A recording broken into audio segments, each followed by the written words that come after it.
Okay, so let's get into this, right? I was watching the Foreign Correspondence, a film on Netflix starring Eric Bana, and one of the guys in it has Marvel superheroes as uh, you know as collectible ornaments and stuff, but it wasn't referred to as Marvel. It was referred to as Disney characters, and I thought, wow, does this mean something?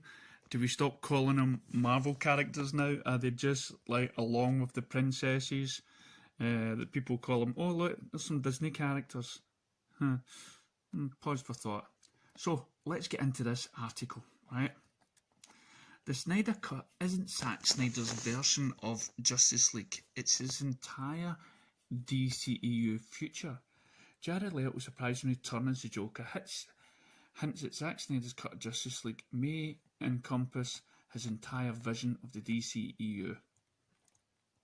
Now, before I go into this, the last video I done was about this critic that hated the fact that Jared Leto was back as the Joker and that she was harassed and bullied by Zack Snyder fans and stuff like that. So check that out. But for me, as I said, this isn't the Snyder Cut we're getting. I've often said this is the movie that he wanted to make. But now, by all this starting to unravel, it seems just the case that he is putting all his eggs, all his thoughts and ideas about the DCU into this film. News that Jared Leto will reprise the role of the Joker for Zack Snyder's Justice League came as a complete surprise, as the actor reportedly finished with the role and had never been attached to the original film in the first place. Some fans are even more excited about his reprise than others. Even Snyder Cut diehards are aware of Leto's presence, with one of the most obvious reasons being how poorly received his performance was in Suicide Squad. Regardless of that, however, Leto is joining Justice League. The only question is how he'll be used in the story. For me, I liked him in that. I don't think it was the actor's fault. I believe it's the way the film was cut. I believe it was the studio meddled into it, into not realising the director's full idea. The answer most likely is that Snyder will use the Joker to connect and tie up as many plot points as he can. Several Easter eggs, teases, were planted in many of his previous DC films, intended to set up over a storyline extending from Man of Steel through Justice League and beyond. Ultimately, those threads were left unexplored, resulting in dead end plot points that left fans with questions. It's likely that Snyder will utilise the character of the Joker to tie up many of those loose ends, thus resulting in the end of his DC Extended Universe story, which is sad.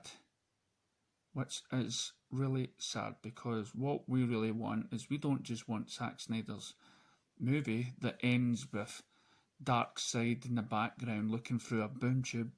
We want Zack Snyder's Part 2 and Part 3.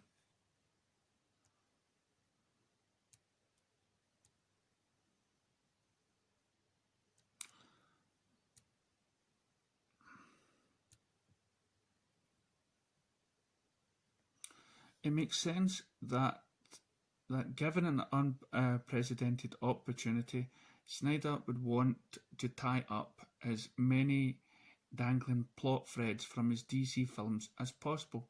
That includes the Joker's murder of Robin, that was referenced in BVS, with the Easter egg of a vandalised Robin suit in the Batcave. Snyder has clarified the identity of the late Robin was Dick Grayson, and that he's also said that a hint at how his death occurred would have been part of his version of Justice League. With that in mind, it makes sense that Leto would be involved in the reshoots that have included Ben Affleck's Batman. Little scenes could involve a flashback in Robin's death, as well as the aftermath. It would offer Snyder a chance to delve deeper into the trauma that made his Batman the grizzled veteran he is.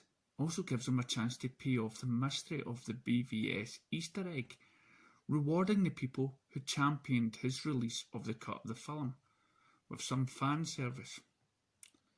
Little's Joker could also be involved in tying up another BVS Easter egg, the Nightmare sequence.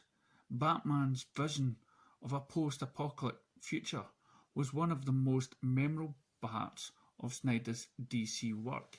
Fans have speculated that the Joker's card taped to the butt of Nightmare's Batman's gun suggests a version of injustice inciting event, the Joker murdering Lois Lane. But it was then hinted that Darkseid went back in time to kill Lois Lane. We also see the Joker's card flying in Zack Snyder's trailer for his movie. So I would give this report, again, a pinch of salt.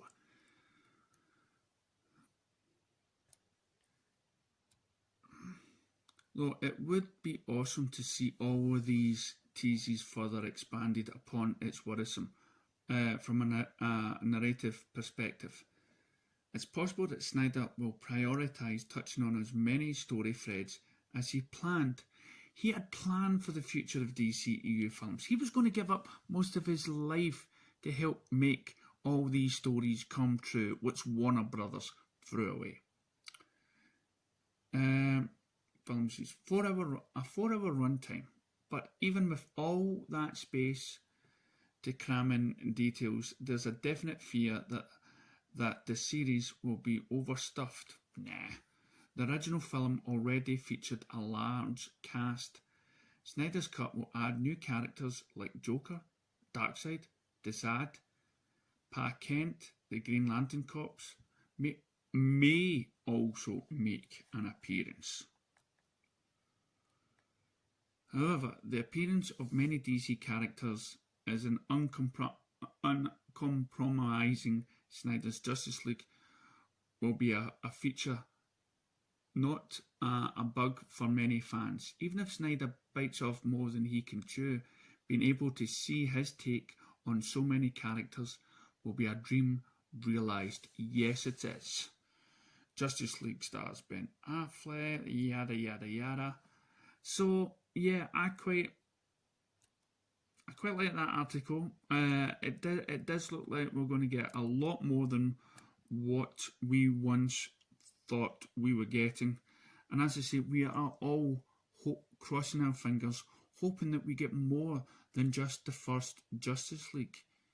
We hope that with this film, we may get a second part and a third part, each of his parts being 4 hours long. And that, to me, is truly justice, not for him and the cast and crew of the film, but for DC fans everywhere. Let us know what you think in the comments below. Thank you.